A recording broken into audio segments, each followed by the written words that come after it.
BJP के हार के 5 बड़े कारण। इस वीडियो को आप पूरा देखिए। इसमें हम आपको बताने वाले हैं कि दतिया विधानसभा चुनाव के दौरान भारतीय जनता पार्टी की तरफ से वो कौन सी गलतियां रही जिसकी वजह से वो चुनाव हार गई। दोस्तों, बीजेपी की हार का सबसे बड़ा कारण रहा नरोत्तम मिश्रा फैक्टर। यानी भारतीय जनता पार्टी ने जिस तरीके से नरोत्तम मिश्रा का टिकट काटकर आशुतोष तिवारी को उम्मीदवार बनाया, यहीं से पार्टी के अंदर की भीतरघात शुरू हो गई।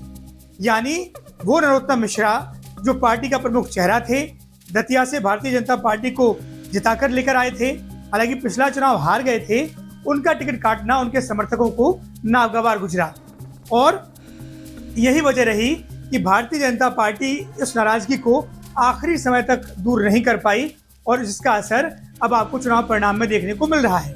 बिना देर किए आपको बताते हैं कारण नंबर 2, जो खुद बीजेपी के प्रत्याशी आशुतोष तिवारी।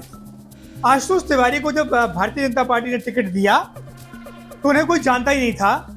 ऐसी बातें दतिया के विधानसभा के हलकों में और वोटर्स के हलकों में आपको सुनने को मिली होंगी। हर किसी ने यही कहा कि भाई भारतीय जनता पार्टी ने किसे टिकट दे दिया, उन्हें तो कोई जानता ही नहीं है। तो ऐसे में जो भारतीय जनता पार्टी के जो उम्मीदवार थे वो कमजोर साबित हो गए और भारतीय जनता पार्टी को लगा कि संगठन के दम पर वो चुनाव जीत जाएंगे, लेकिन ऐसा नहीं हुआ। कारण नंबर 3, बीजेपी के कमजोर उम्मीदवार के सामने कांग्रेस का मजबूत कैंडिडेट को खड़ा करना। जी हाँ, घनश्याम सिंह राज परिवार से आते हैं और ऐसे में उनकी ग्रामीण क्षेत्रों में और शहरी क्षेत्रों में एक पुरानी पकड़ मौजूद है जिसकी काट सिर्फ नरोत्तम मिश्रा ही थे। आपको बता दें कि सन 58 से लेकर 2026 तक 15 चुनाव दतिया में लड़े गए हैं। उनमें से 9 चुनाव कांग्रेस ने जीते हैं, सिर्फ 3 चुनाव ही भारतीय जनता पार्टी जीत पाई है और वो भी नरोत्तम मिश्रा के कार्यकाल में। यानी भारतीय जनता पार्टी के पास जो सबसे बड़ा चेहरा था वो खुद नरोत्तम मिश्रा थे। ऐसे में जब नरोत्तम मिश्रा का टिकट काटकर आशुतोष तिवारी को उम्मीदवार बनाया गया और संगठन को ये लगा कि संगठन की ताकत दतिया में ज्यादा है, यही संगठन चूक खा गई, क्योंकि दतिया में संगठन से ज्यादा चेहरों और स्थानीय नेताओं की पकड़ ज्यादा मजबूत मानी जाती है। कि नरोत्तम मिश्रा के केस में भी था और जो जिन्होंने कांग्रेस की तरफ से पिछला चुनाव जीता था, राजेंद्र भारती, उनकी तरफ से भी ये बातें कही गई थी। बात करते हैं कारण नंबर 4 की और वो है दामोदर यादव। भले ही आपको सुनने में ये थोड़ा अजीब लगे कि भाई दामोदर यादव ने क्या कर दिया। दामोदर यादव तो अपने एक विशेष वर्ग के वोट ले गए और कांग्रेस और बीजेपी के बीच मुकाबला चलता रहा, लेकिन ऐसा नहीं है। दरअसल अगर दामोदर यादव चुनावी मैदान में नहीं होते तो यह मुकाबला मुख्य रूप से कांग्रेस और बीजेपी में चलता, जैसा अभी भी चला। लेकिन दामोदर यादव ने सवर्ण और दलितों की जो राजनीति आकर करी, उससे कहीं ना कहीं सवर्ण एकजुट हो गया था नरोत्तम मिश्रा के समर्थन में।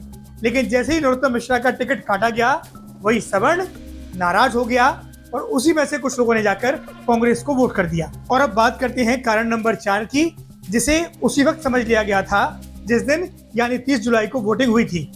दतिया में 10% करीब कम वोटिंग हुई थी पिछले बार की तुलना में। पिछली बार 80% करीब मतदान था, क्योंकि 70% घट के रह गया था। यानी ये साफ तौर पर जो 6000 वोट जो कम मिले हैं भारतीय जनता पार्टी को, इसमें वो वोटर भी शामिल हैं जो कहीं ना कहीं नरोत्तम मिश्रा का टिकट कटने के बाद, यानी जिन्हें हम कट्टर समर्थक कहते हैं, तो ये बात तो हमें माननी होगी कि जो नरोत्तम मिश्रा के कट्टर समर्थक थे, शायद उन्होंने भारतीय जनता पार्टी को वोट न दिया हो। खैर, ये सिर्फ सियासी अनुमान है जो लगाए जाते हैं किसी भी चुनाव के पहले और बाद में। बहरहाल अब भारतीय जनता पार्टी को मंथन करना है कि दतिया में उनकी हार की वजह क्या है।